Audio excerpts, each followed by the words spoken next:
Hello there everyone, and welcome back to Void Dwarf Studios, where we go back to the fire lodges of the Fyreslayers and continue looking at their priesthood.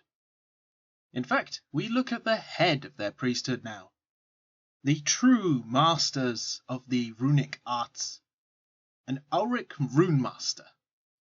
Whilst your Rune Smiter is your battle line priest, who loves to run forward, smack people over the head, and generally inspire everyone around him, a Rune Master is the senior priest. These are dwarves who have managed to temper their rage and are able to use the wisdom that they gain from the runes to help not only create the Urgold runes that they hammer into their dwarven bodies, but also to fashion and sense for new Urgold, which they of course gather and create into runes. Auric Rune Masters are attuned to their deity like no other, and like I said previously, can sense the deposits of the gold underground. It's been joked amongst Fyreslayers that Rune Masters can smell Urgold from practically miles away, even if it's in the bellies of gigantic beasts. Now, don't be mistaken, just because these guys have managed to get a handle on their rage doesn't mean that they aren't still prone to violent outbursts. It's more that the Rune Masters now have gained the wisdom needed to know when to violently bludgeon someone over the head, as opposed to if they should violently bludgeon someone over the head. And as a tool of office, they each carry this magnificent brazier staff, which contains coals and fire from the forges from their Fyreslayer lodges, and is imbued with immense power. This means that the Rune Masters can use the power within their staffs when they focus their fury and slam it into the ground to make geysers of lava erupt from the ground, or in addition to this use it to cast their various endless spells. He can make the blood of his kin boil around him, making them increasingly violent.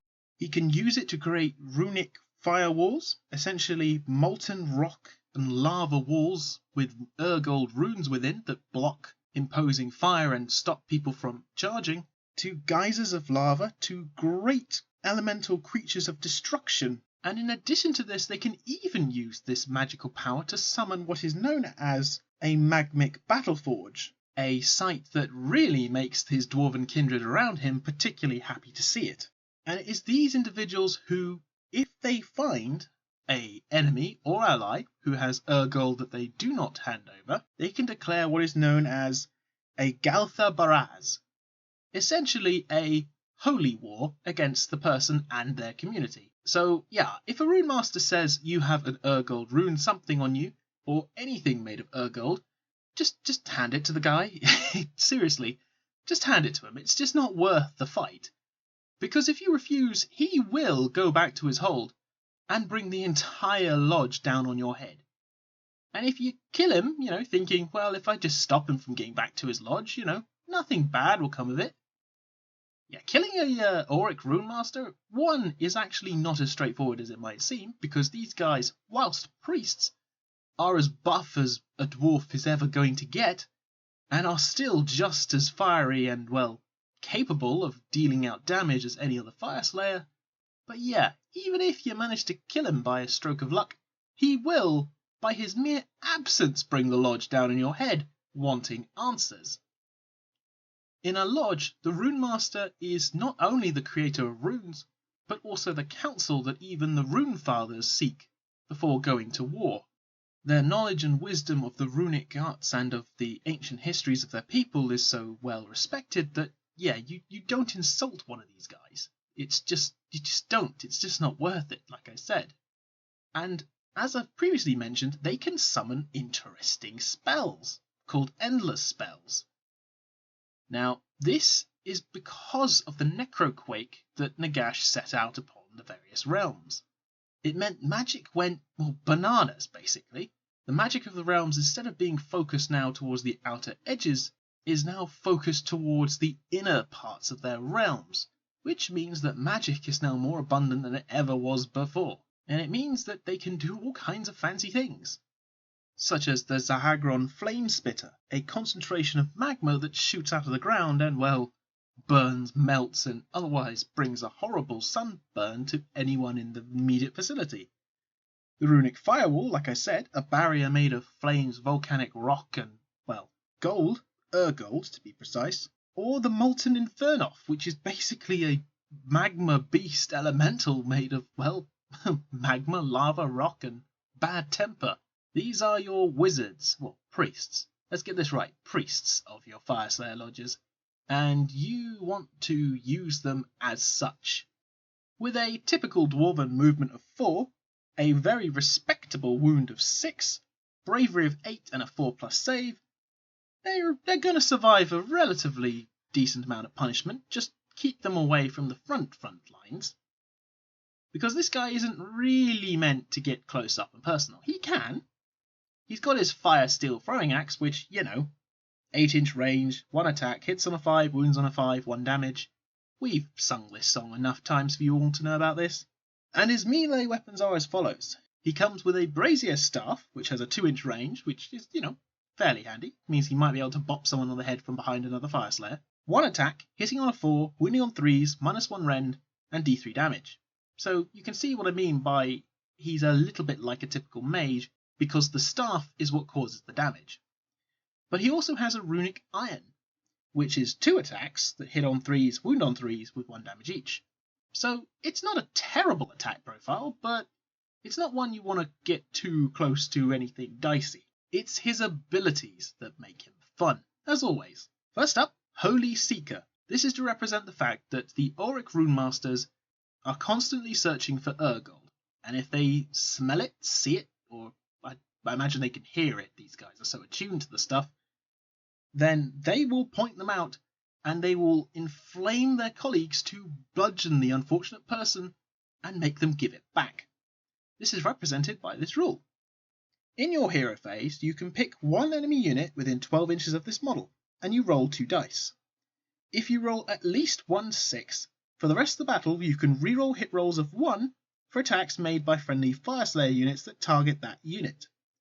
If you roll 2 6s, for the rest of the battle you can reroll hit and wound rolls of 1 against the target unit by all friendly Fyreslayer units. So this is a potentially hilarious ability because you can try and do this multiple times, and you can do it to multiple units.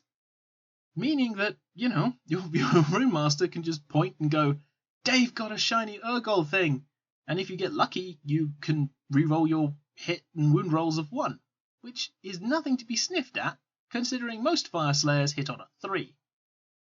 So yeah, that's all kinds of hilariousness. Volcano Call. This is the prayer that a Auric Rune Master comes with as standard. At the start of the hero phase, this model can chant this prayer. On a 3+, if this prayer is answered, you pick a terrain feature within 18 inches of the model. Roll a dice for each model within 1 inch of this terrain feature, and for each roll of a 6, that model suffers 1 mortal wound. In addition, until the next hero phase, that terrain feature now counts as deadly. So yeah, he can make scenery explode. This could be a bit of a nightmare for Sylvaneth players who love using their wild woods, which, helps them teleport around the place. Yeah, that could be particularly nasty, especially if you have fortifications or, well, any terrain on your side. Or hell, any terrain on the board is going to mean that this ability is going to mess some units up. Now, it is only on a 6, but, you might be able to get a couple lucky shots in, and it is mortal wounds at the end of the day. But, on to the juicy stuff. The endless spells. Now, endless spells can be a bit of a mixed bag, depending on the spell and depending on the faction you're with, because whilst they are potentially very, very useful, they're not going to obliterate the army all by themselves. So I wouldn't necessarily just take armies full of spellcasters and make endless spells come left, right and centre, but, it's certainly an option. And let's start off with the first one, the Runic Firewall. This wonderful, wonderful piece of defensive fortification allows you to basically say screw you to incoming fire and anyone trying to charge you, for the following reasons. If successfully invoked on a 3+, you can set this up within 18 inches of a Fyreslayer priest. Its abilities are as follows. Roaring Runefire. A model cannot see another model if an imaginary line, 1 mm wide, drawn from the center of its base to the center of the other model, passes within an inch of this one. So what that means, in a slightly less complicated language, is that if your model is standing behind this thing, and your player attempts to shoot the model standing behind the rune wall, it can't. If it wants to charge it, it can't. It can't see it for the purposes of shooting or charging, which is all kinds of amazing. It also gives you a little bit more protection when you're trying to get closer to your enemy. It's nothing to sniff at, because if you can protect your Fyreslayers as much as possible, then you get all those extra wounds that can soak up damage in close combat as opposed to being, shot at. Because if there's anything your army is going to hate, it's being shot at. Awakened Runes. You can reroll save rolls of 1 for Fyreslayer models within 12 inches of this endless spell. That is very handy, because, well, your Fyreslayers only tend to get 4 to 5+ saves, unless you're taking the sling shields, and even then, you're being a bit dicey with yourself if you don't get some protection, and that extra reroll is very, very useful. And finally, Impervious to Heat. Magmadroths can walk through this thing as though it was flying. So imagine the scenario. You have a Magmadroth standing behind this thing, which counts as being invisible, essentially, for the terms of shooting. You walk up close enough to your enemy, and then you just walk through it and charge. That's a surprise no one wants, at all, in any way, shape or form. A Magmadroth on full wounds that manages to slam into its target is a perfectly executed way of really making your opponent have a bad day. Personally, the first one is my favourite in terms of utility, because it just gives you protection, gives you rerolls, makes it impossible for people to hit or charge you, and Magmadroths can walk through it, which is all kinds of hilarious. But there are 2 more endless spells. The Zahagron Flame Spitter, basically a geyser of molten lava and rock. Again, summoned on a 3+ with your priest characters. So remember, it's not just the Rune Master who can summon these things, the Smiter can as well. And it does this. Magma Blast. At the start of your shooting phase, if there is a friendly Fyreslayer priest within 6 inches, you can pick an enemy unit within 24 of this model and roll 12 dice. Add 1 to the roll if there are 10 or more models in that unit you're shooting at. Add 2 to the roll if there are 20 or more models that you're shooting at. For each 6, assuming that it's a 10 model unit or less, that unit suffers a mortal wound. Or, if it's a unit with 20 or more models in, on a 4+, that unit takes a mortal wound for each dice. So yeah, this thing is absolutely amazing at getting rid of horde mobs. And that's precisely what you want to do with it. Just use it like a lava machine gun and blow down anything in your way, so that there's nothing left but molten, charred, burnt, and crusty corpses. Yummy. And last, but by no means least, and it's certainly my favourite out of all the 3 endless spell models, it is, quite frankly, adorable, the Molten Infernoth. An elemental manifestation of Volkatrix. This thing basically crawls out from the ground when the priest does his incantation and starts blasting everything nearby. Again, it's a prayer that works on a 3+, and it has the following abilities. Oh, and you have to set it up within 12 inches of your priest. Burning Tide. When this invocation is set up, the player who set it up can immediately make a move with it.